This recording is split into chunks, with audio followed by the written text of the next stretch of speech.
ஒரு சிறிய கிராமத்தில் அருண் என்ற ஏழை இளைஞன் வாழ்ந்து கொண்டிருந்தான்.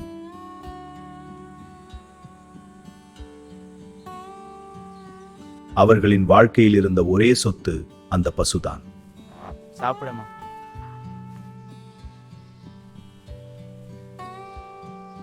அவன் அம்மாவுடன் மட்டும்தான் இருந்தான்.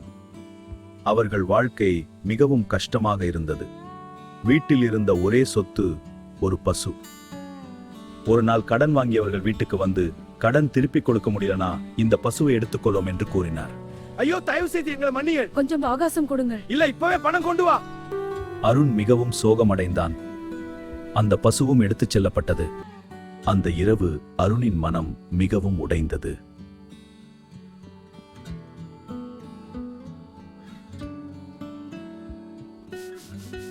வீட்டை சுத்தம் செய்தபோது ஒரு பழைய மரப்பெட்டி அவனுக்கு கிடைத்தது.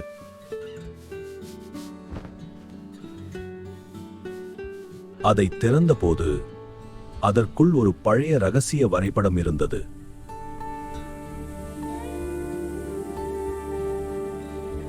அந்த பெட்டி அவன் தாத்தாவின் சொத்து.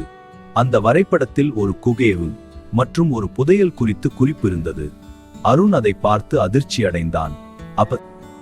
ஒரு நாள் உன் தைரியம்தான் உன் வாழ்க்கையை மாற்றும்.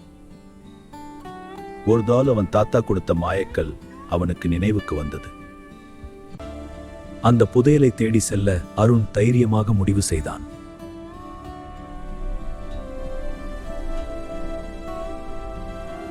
அடுத்த நாள் காலை அருண் அந்த வரைபடத்தை பின்தொடர்ந்து காடு வழியாக பயணம் தொடங்கினான்.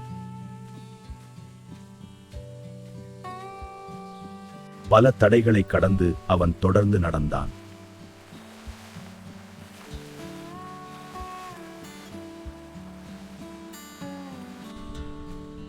பல மணி நேரம் நடந்த பிறகு இறுதியாக வரைபடம் காட்டிய ஒரு பெரிய பயங்கரமான குகை அவனுக்கு தெரிந்தது.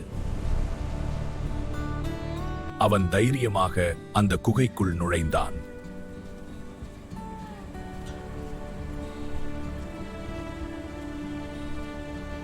அவன் உள்ளே சென்றவுடன் திடீரென ஒரு பெரிய மிருகம் அவன் முன்னால் தோன்றியது.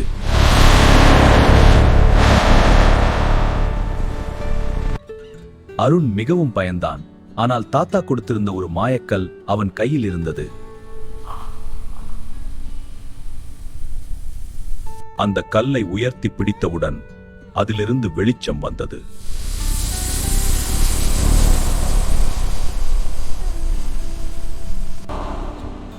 அந்த வெளிச்சத்தை பார்த்த மிருகம் பின்னால் சென்று பலவீனமடைந்தது.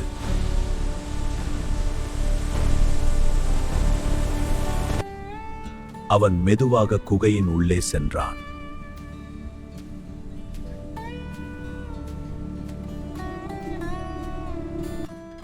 அங்கு ஒரு பெரிய புதையல் பெட்டி இருந்தது.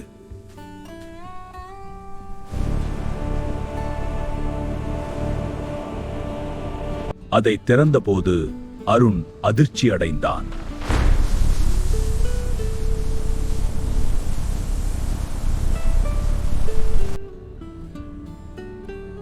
அதற்குள் தங்க நாணயங்களும் வைரங்களும் நிரம்பி இருந்தது.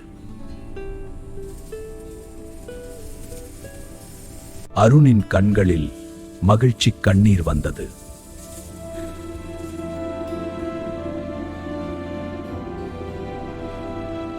அந்த புதையலால் அவன் தனது கடன்களை எல்லாம் அடைத்தான். கிராமத்தில் பல ஏழைகளுக்கும் உதவி செய்தான். அதன் பிறகு அவன் எப்போதும் சொல்வான், தைரியம் இருந்தால் வாழ்க்கை ஒரு நாள் நிச்சயம் மாறும்.